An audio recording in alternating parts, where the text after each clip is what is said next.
a number of things.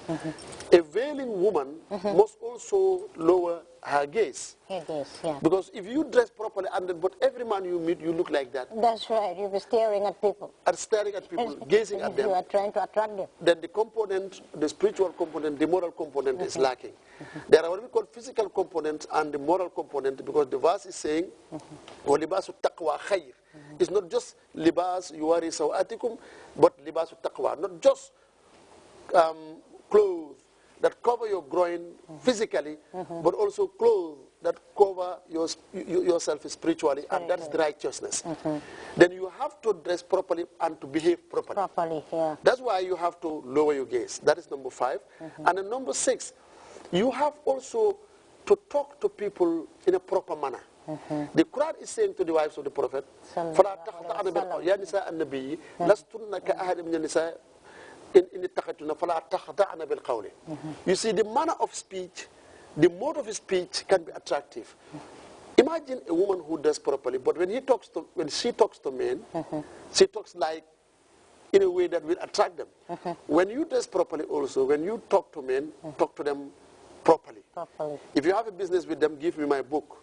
But then you talk to them as if you are inviting them in your word. That is also not proper. Yeah. You can speak with a friend, you can speak with a classmate, but you speak with him properly in the sense of you don't make an intonation or stress in your voice that will seem to be attracting him. Because men, most of them are wolves. So when women dress properly and they act properly, they can go to the university, they finish their education, and they get good husband. But if they now dress improperly, or even dress properly but mingle with men and talk to them in a way that invite them, that will also not protect them in the long run. So the sixth point is to also speak properly. The 7th point, وَقَرْنَ فِي بُيُوتِكُنَّ. Most of the time also it will help you to remain at home if it is not necessary to go out. Yeah. You see, going out unnecessarily will subject you to unnecessary things between you and men. And you can be a good woman, you can be a very clean woman, but if you are outing too much, that may also attract you or drag you into the trap of shaitan. So وَقَرْنَ فِي بُيُوتِكُنَّ, remain in your houses as long as it is necessary, except during this, then you go out for other things, and then when you go out also make sure that you go out properly with your dress. So وَقَرْنَ فِي بُيُوتِكُنَّ is the 7th condition. And then the last one, the dress should not look like the dress of the disbelievers. You see what I mean? When you dress like a Muslim girl, because when you dress and you are, yes, it seems that there is another call. Assalamu alaikum. Walaikum salam wa rahmatullah. Marhab. Walaikum, Auntie Aisha and Doctor. Yes, walaikum salam wa rahmatullah. How are you guys? Alhamdulillah. Alhamdulillah. Thank you very much. I'm so happy about the program today. Thank you very much. Thank you so much. Yeah, I'm so glad that you guys are talking about how we sisters should dress. It's a very important program that we sisters should know how to dress. Because maybe you can see somebody who is putting on a hijab, and the person will know even perfectly how to dress.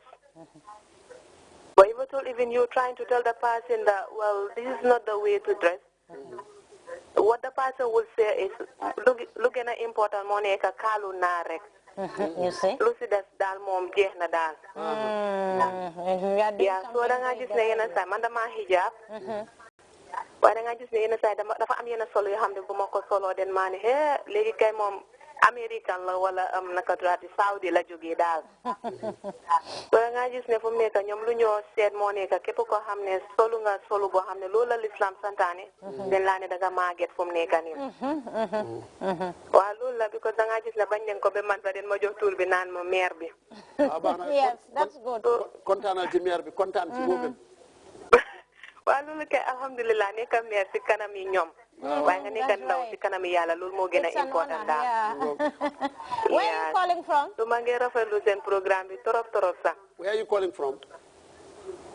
Fajara South. Fajara South. Okay. Thank you so much for your contribution. We really appreciate it. Yeah, thank you.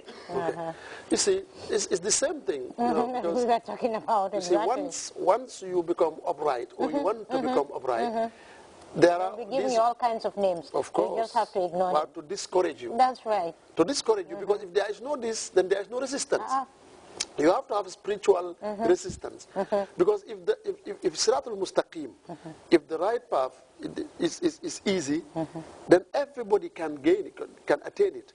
But it is thorny and stormy. The road to paradise is very thorny and stormy.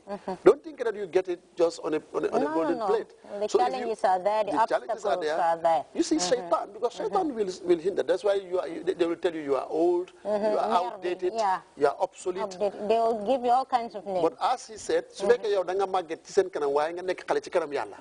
there's nothing like that. Exactly. And I think it is very important. And last thing that I was thinking is that then the clothes would not look like the clothes of the disbelievers. If these conditions are met, then definitely you have what we call Islamic dress code. And here I would like also to address men. Nowadays, the gentleman has just talked about UTEL. I just don't know what is UTEL. Why they are doing that. And I think it's better just to take it off. If you want to expose... Yes, you expose everything. Yes, and I think we have to be very careful also, as the leader has just pointed out, just put a piece of cloth on your head and then say, okay, and then you expose this, and then you put a tight jean, going, no. We are talking about hijab, and do it the right way. Allah. Do it for the sake of Allah. Subhanahu wa ta'ala, without showing off. Not trying to please anyone. Yes, without marginalizing, and even if you say a husband who say you remove it, then I'll marry you. I would like you to know that is a shaitan. Is not a good man. If you remove the hijab, he may marry you 1 month, 2nd month, and then he will let you go, and then you will regret it. So we have been told that I think that there is about 2 minutes left. So we thank you, Aisha, too, for the program, and wish you well, and thank all those who have, asked questions and made some comments. And we hope that Allah will guide all of us, because the protection of the society, the protection of our civilization, Islamic civilization, is very much based on the proper dress, and it will also protect our girls if they know how important it is to dress properly, because it will reduce the intensity of demand from the side of men, and allow you to go do your education and come back and have a good husband. So definitely is a good thing that Let me also seize the opportunity to thank you also, Dr. Omar Jah, Acting Deputy Vice Chancellor of the University of the Gambia, for talking to us on ICRA. Thank you for having me, Aisatu, and thank you, viewers. Assalamu alaikum wa rahmatullahi wa barakatuh. That's all the time we have for you on ICRA. Until next time, I'm Aisatu Fai. Wa akhiru dawana anilhamdulillahi rabbil alameen. خلق الإنسان من علق اقرأ وربك الأكرم الذي علم بالقلم علم الإنسان ما لم يعلم كلا إن الإنسان ليطغى أن رآه استغنى إن إلى ربك الرجعى أرأيت الذي ينهى عبدا إذا صلى أرأيت إن كان على الهدى أو أمر بالتقوى أرأيت إن كذب وتولى ألم يعلم بأن الله يرى كلا لئن لم ينته لنسفعا عند منتخب سوريا السج